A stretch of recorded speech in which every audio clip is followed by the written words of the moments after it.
Солидна линейна скорост. Сам продължава да играе. Много опасно. Подава за Тодор Неделев. Удар и спасяване на Боян Пейков. За тактическа грамотност. Сега възможност за Ботев. Удар спасява отново Боян Пейков, след което топката беше напуснала на Атанас Димитров. Изпълнение заучено. Няма засада в наказателното поле. Възможност за първи гол. Цветков. Удар. След това какво разбъркване само. Виждате, че зад свой съотборник изкочи Артур Енрике.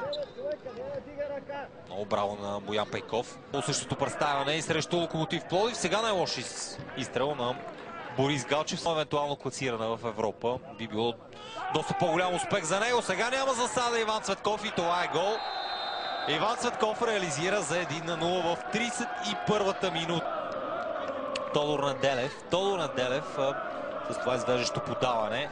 Зад гърба на отбраната на миньор Перник.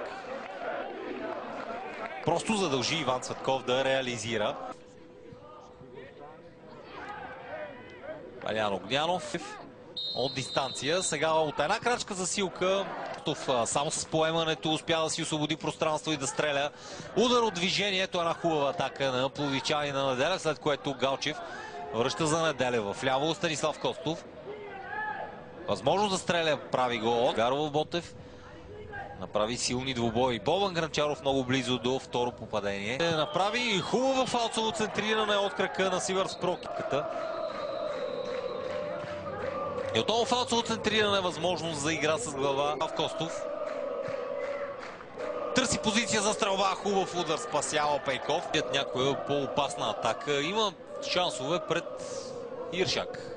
Ето хубаво подаване. Неделев. Това ще бъде втори гол. Иван Цветков реализира второто си попадение. 85-та минута на двубоя. 2-0 за Ботев. Голмайстор номер 19 Иван Цветков. Серкан да е едно от тези момчета на главния съдия Костадинов. Тогава сега не разбирам защо трябваше на Иршак да бави играта, при положение, че всичко е решено в този двубой. Нещо повече, той е изгонен. Ботев Пловдив 0-2. 2 гола във всяко едно от двете полувреме.